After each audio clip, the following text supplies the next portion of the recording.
Right, so in this video we're here for a tough topic. We have a lot of mean comments for this, but I want to talk about this comment I get a lot on my channel. Is people always say, oh, like trading is hard and teaching is super easy. Those who cannot trade teach.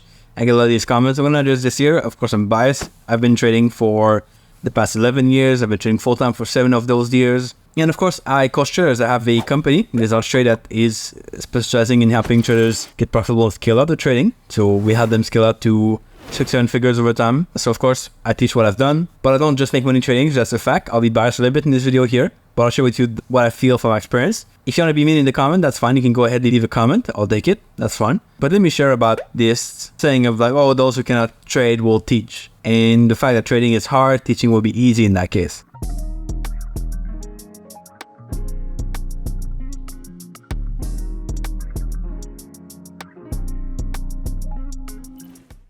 Here's like at the point where I'm in my career now in trading. It's been 11 years that I trade. I feel like my trading is pretty dialed down. I know what I trade. I know my rules. I know my stats. I know my results. I track my trades. So all I got to do every day is basically I show up and then I follow my process. I don't have to think of anything else. I don't have to like imagine. I don't have to be creative. I just show up in the market, take trades. And once in a while, I go and improve my strategy. I'll work on my stats. I'll find new ways to do things. I'll look at the market and try to adapt better. But these things are like one-off kind of things. They don't happen like every single week or every day. They're really kind of done once in a month, once in a quarter, or even maybe once a year. Outside of that, I can do it all pretty much in 1 hour per day. And then I'm done with it. One thing I got to agree with is that trading is pretty simple overall, but it's a lot more slow to scale up. You're not going to get to $1 million in like a year of trading. You could do it in business. It might be a bit difficult, but in trading, that's rarely going to happen unless you get a lot of capital. It took me about 7 years of full-time trading to get to save about $500,000 in capital to trade with across multiple accounts. Now I have an account which is more long-term. I have an account which is more like algo trading, an account that's more daily chart based. And these accounts altogether are going to be about $500,000 overall. But it took me 7 years to get there. So that's a lot. Of course, I have some expenses. I had to pay my living costs with trading income too. And that kind of reduces how fast you can grow. But I mean, that takes time, for sure. It's hard to scale up. This is including me going with like funded accounts and investors in the past. Now I have my own capital, but that takes a lot of time to grow.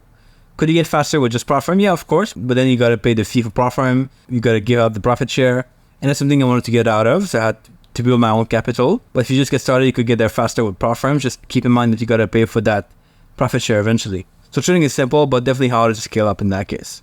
Now here's why I think teaching is harder than trading. In some aspects, you got to deal with people. That's a tough part. That's really annoying sometimes. Dealing with people who might be difficult, might be good people sometimes. So like really awesome. I get to work with really cool people that I really love to go on a call with and like get coach. I know they take my advice, they follow what I tell them, and then they'll get really good results. And I'm really happy to see them crush it. It's awesome to see these guys succeed over time, to see them get good results because you've coached them and you told them to do things a certain way, and then they see results from that. That's just epic. But some people, you'll give them all the advice, you'll tell them everything they have to do, and then they just won't do it. They just won't take action on these things. Even the smallest things that you can tell them to do. I had a guy in the past I coached for like 6 months. So every week we'd go on a call, I would coach him, I would tell him what to do. I even set up my algos in his account. The algos got up like maybe 40% in a year. Then after 6 months of working with him, he's like, oh, I want to get a refund on your coaching. I don't want to pay for it anymore. He told me I feel like I didn't get the value from your coaching. I couldn't get results. Even though his account was up, he got good results, my goals were all set up in his account. He could just let it run and make money, but he asked for a refund anyway. And then I had to fight with him, like, well, I was coaching calls with you and everything. In the end, I had to just refund him to get him to go away. But like, that's a lot of work that you have to take care of. That's really annoying to deal with these people who take advantage of you sometimes. It's cool when you have good people, but it's tough when you have bad people. And when you have to deal with this bullshit, that gets a lot tougher, for sure. So in the end, he didn't want to pay for that $15 a month VPS that he needed to run the algo 24/7, and then he just asked for a refund. I mean, that doesn't make sense. The second thing is you have a lot of business expenses. Now in trading, what my expenses are, I have maybe TradingView, I have a few platforms I pay for, a trade journal, maybe it's like $1,000 a year, with maximum. In the business, I have now 6 employees. Some are full-time, some are not. I have 2 full-time traders on staff, Michael and Alejandro. These guys are really awesome, but they're expensive. So every single month, if I don't do anything, I don't work at all, I can take a month off, I'm losing about $50K per month just in expenses of these people. So my assistant, my video editors, Michael and all the 2 traders I work with. So that's a lot of money. And of course, it brings a lot of pressure that I wouldn't have in trading at all. Like if I don't trade for a month, I can just let my trades run that are profitable. I don't lose anything. I just can maybe make money. Keep these long-term positions on, and I'm just cool with it.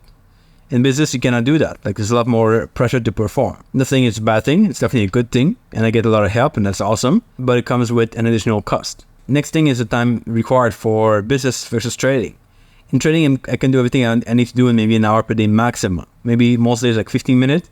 I look at the chart, no trades to take, I just go away, that's it. Or if I have 1 or 2 trades to take, maybe it's going to be 20 minutes of my time to take those trades and be done with it.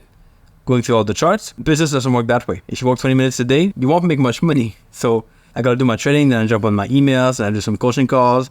Then I make sure my team is on track. I record videos, record interviews, write some posts for social media and for my subscribers too, like some posts to help them move forward and give them some advice. I mean, that's a lot more work, so I might spend like a few hours a day of doing that every single day. Does that mean I should cut out the business and just do trading? Yeah, maybe. But what I found over the years is that trading makes me a better coach, and coaching makes me a much better trader in return. So it's kind of, they're like interconnected. If I trade, I can coach people better. If I coach people, I can actually trade better. I can take my own advice, apply to what I do. Sometimes I see things that people do wrong, and I'm like, oh, I could maybe use this for my trading. I could kind of do things a certain way. Or I talk with the trader who's struggling with the same issue I struggled with in the past. And I kind of all interconnects and makes me a much better trader overall. So that's all I gotta say. Let me know in the comment section what you think. Do you think trading is hard, teaching is easy, or the other way around? Tell me. I want to know what your thoughts. If you want to be me, you can go ahead. I'll take it. Of course, I'm biased here. I've done this for a few years. Kind of know both sides, but it's only my own perspective. So you tell me your thoughts below. If you're not subscribed, make sure you click the subscribe button. Click the bell next to it to be notified of future videos. And I'll catch you back here in the next video pretty soon. Ciao.